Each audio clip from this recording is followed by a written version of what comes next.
Hello नमस्कार दोस्तों, मेरा नाम है कपिल और स्वागत है आप सभी का फॉर आपकी सक्सेस में। फ्रेंड्स, आज से हम एक नई सीरीज स्टार्ट करने जा रहे हैं जिसमें हम जनवरी से लेकर अब तक के सारे इंपॉर्टेंट करंट अफेयर्स को देखेंगे। तो ये वीडियो आपके आने वाले सभी एग्जाम्स के लिए काफ़ी इंपॉर्टेंट है, तो इसलिए आप इस वीडियो को शुरू से अंत तक जरूर देखिएगा, ठीक है। तो चलिए वीडियो स्टार्ट करते हैं। यहाँ पर हमारा पहला प्रश्न है, एक ज्ञान मित्र मोबाइल ऐप किसके द्वारा लॉन्च किया गया है? तो इसका करेक्ट आंसर है ऑप्शन सी, दादर और नगर हवेली तथा दमन और दीव के द्वारा जो है एक ज्ञान मित्र मोबाइल ऐप लॉन्च किया गया है। अब यहाँ पर एक ज्ञान मित्र ऐप क्या है? तो देखिए, एक ज्ञान मित्र ऐप के द्वारा जो है विद्यार्थियों को ऑनलाइन शिक्षा प्रदान की जाएगी।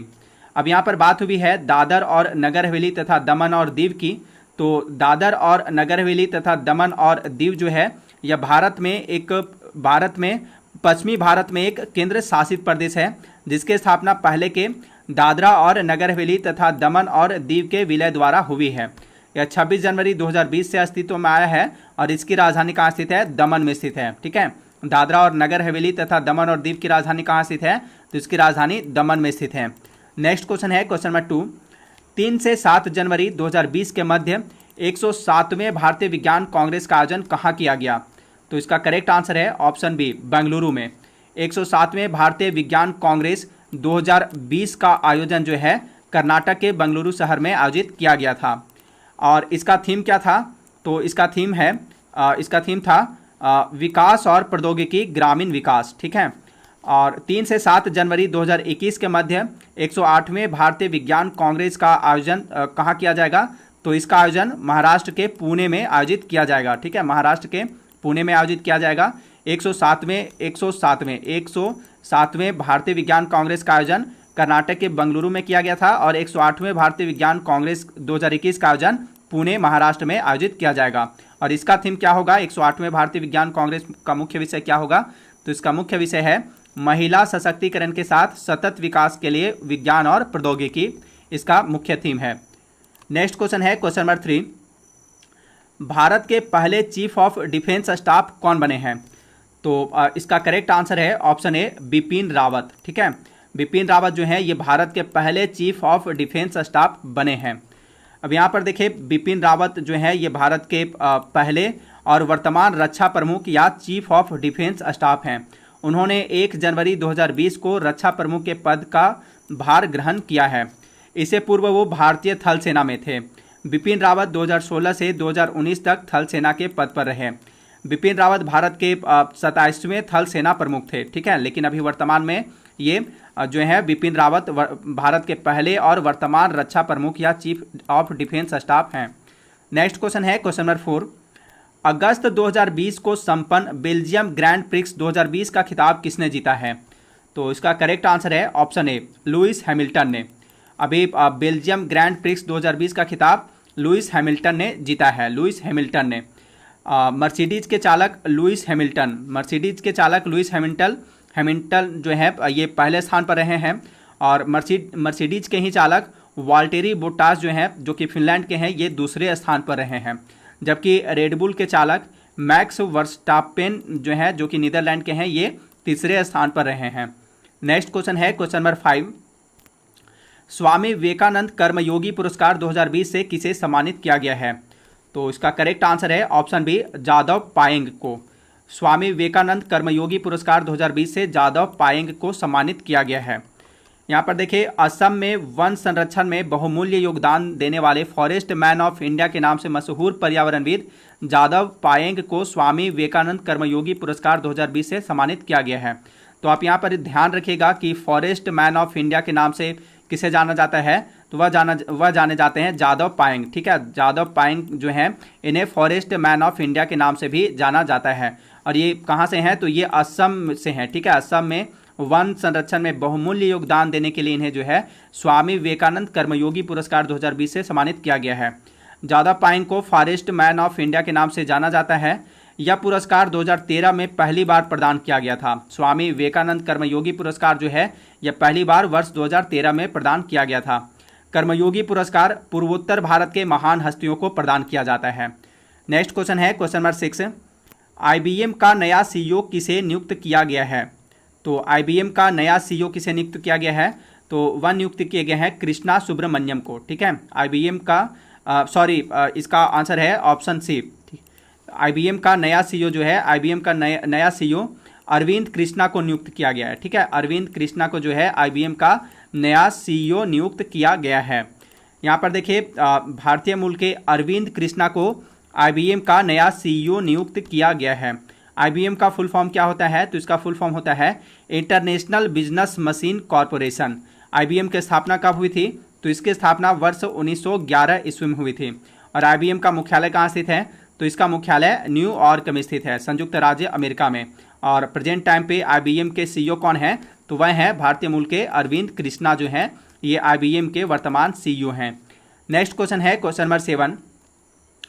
US चैम्बर ऑफ कॉमर्स के ग्लोबल इनोवेशन पॉलिसी सेंटर द्वारा जारी अंतर्राष्ट्रीय बौद्धिक संपदा सूचकांक 2020 में भारत कौन से स्थान पर रहा है? तो इसका करेक्ट आंसर है ऑप्शन ए 40वां स्थान पर। ठीक है, अंतर्राष्ट्रीय US चैम्बर ऑफ कॉमर्स के ग्लोबल इनोवेशन पॉलिसी सेंटर द्वारा जारी अंतर्राष्ट्रीय बौद्धिक संपदा सूचकांक 2020 में भारत 40वां स्थान पर रहा है। 40वां स्थान पर देखिए, भारत अंतर्राष्ट्रीय बौद्धिक संपदा सूचकांक में 53 देशों में 40वां स्थान पर रहा है। 53 देशों में 40वां स्थान पर रहा है। इस वर्ष के सूचकांक की थीम क्या थी? तो इस वर्ष के सूचकांक की थीम थी आर्ट ऑफ पॉसिबल। ठीक है, आर्ट ऑफ पॉसिबल जो है इसका थीम थी। और इस सूचकांक में प्रथम स्थान पर कौन सा देश रहा है? तो वह रहा है USA। ठीक है, यूनाइटेड स्टेट्स ऑफ अमेरिका जो है इस सूचकांक में पहले स्थान पर रहा है। दूसरे स्थान पर UK यूनाइटेड किंगडम दूसरे स्थान पर है और तीसरे स्थान पर फ्रांस है। जबकि अंतिम स्थान पर 53वां स्थान पर जो है वेनेजुएला है। 2019 में भारत इस सूचकांक में 36वें स्थान पर था। नेक्स्ट क्वेश्चन है क्वेश्चन नंबर 8। मासिक धर्म स्वच्छता के बारे में जागरूकता फैलाने के लिए यूनिसेफ ने किस भारतीय को चुना है? तो इसका करेक्ट आंसर है ऑप्शन सी मानुषी छिल्लर को। ठीक है, इसका करेक्ट आंसर है ऑप्शन सी मानुषी छिल्लर को जो है मासिक धर्म स्वच्छता के बारे में जागरूकता फैलाने के लिए यूनिसेफ ने चुना है, मानुषी छिल्लर को। अब यहाँ पर देखिए 2017 में मिस वर्ल्ड का खिताब जीतने वाली मानुषी छिल्लर को मासिक धर्म स्वच्छता के बारे में जागरूकता फैलाने के लिए संयुक्त राष्ट्र बाल कोष यानी यूनिसेफ द्वारा चुना गया है। मानुषी छिल्लर प्रोजेक्ट शक्ति नामक मासिक धर्म स्वच्छता पर एक पहल का संचालन भी करती हैं। इस साझेदारी के साथ वह लड़कियों को मासिक धर्म स्वच्छता के बारे में शिक्षित करने और स्वच्छता सुविधाओं के निर्माण के प्रयासों को बढ़ावा देंगे। नेक्स्ट क्वेश्चन है क्वेश्चन नंबर 9। विश्व मासिक धर्म स्वच्छता दिवस कब मनाया जाता है?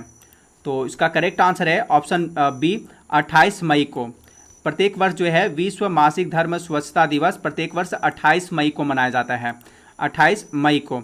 और इस बार की इसकी थीम क्या है? विश्व मासिक धर्म स्वच्छता दिवस 2020 की थीम क्या है? तो इसकी थीम है पीरियड्स इन पेंडेमिक। ठीक है, पीरियड्स इन पेंडेमिक जो है विश्व मासिक धर्म स्वच्छता दिवस का थीम है।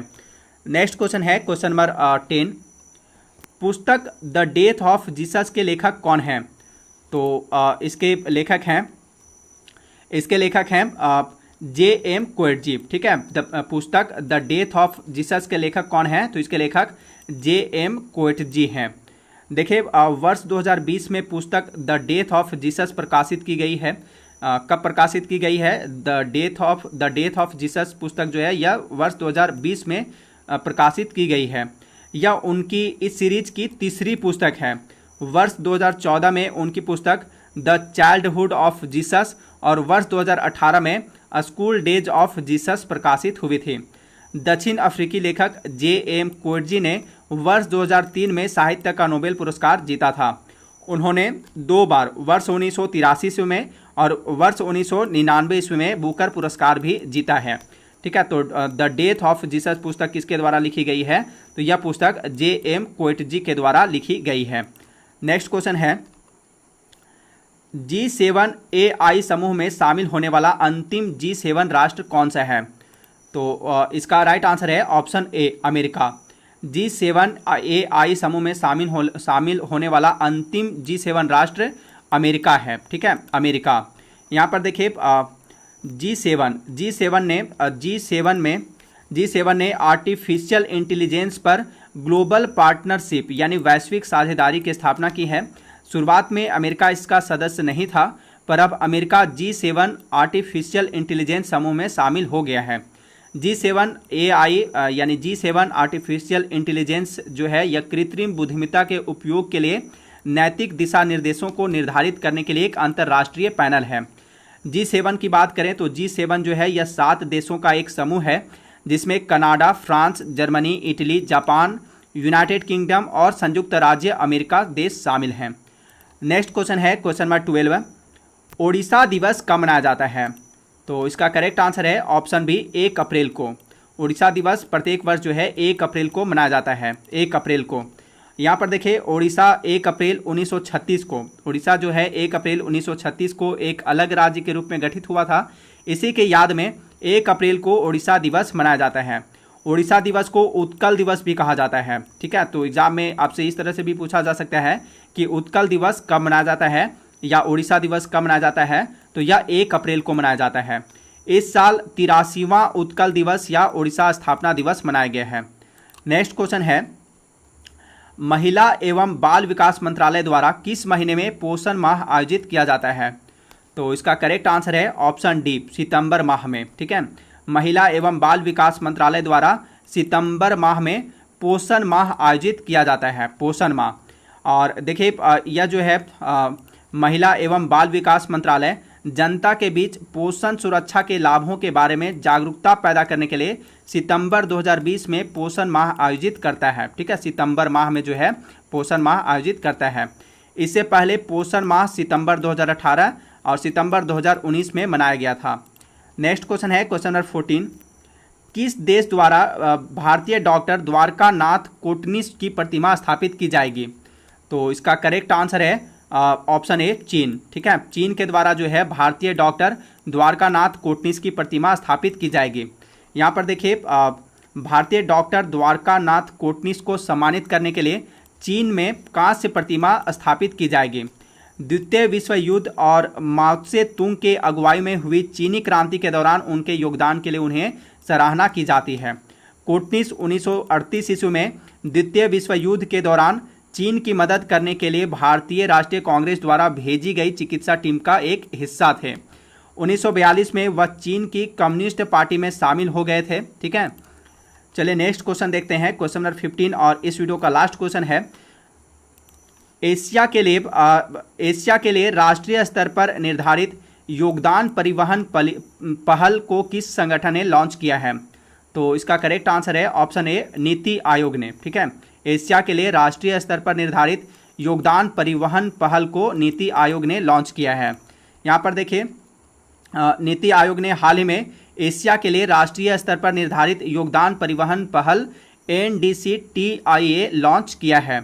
गैस उत्सर्जन में कमी के उपायों के लिए तकनीकी सहायता प्रदान करने के लिए और परिवहन को डीकार्बोनाइज करने के लिए यह पहल शुरू की गई है। अब यहाँ पर बात हुई है नीति आयोग की, तो देखिए नीति आयोग जो है, नीति का फुल फॉर्म क्या होता है, सबसे पहले ये आपको पता होना चाहिए। तो नीति का फुल फॉर्म होता है national institution for transforming India, ठीक है, हिंदी में राष्ट्रीय भारत परिवर्तन संस्थान। तो नीति आयोग, इसकी स्थापना कब हुई थी? तो इसकी स्थापना 1 जनवरी 2015 को हुई थी, ठीक है। नीति आयोग की स्थापना 1 जनवरी 2015 को हुई थी। इसके अध्यक्ष कौन होते हैं? नीति आयोग के अध्यक्ष जो हैं PM होते हैं, ठीक है। भारत के प्रधानमंत्री जो होते हैं नीति आयोग के अध्यक्ष होते हैं। तो प्रेजेंट टाइम पे नीति आयोग के अध्यक्ष कौन है? तो वह है प्रधानमंत्री नरेंद्र मोदी, इसके अध्यक्ष हैं। उपाध्यक्ष कौन है? तो नीति आयोग के उपाध्यक्ष हैं राजीव कुमार वर्तमान में, और इसके वर्तमान CEO कौन है? अमिताभ कांत हैं। नीति आयोग का मुख्यालय कहाँ स्थित है? तो इसका मुख्यालय नई दिल्ली में स्थित है, ठीक है।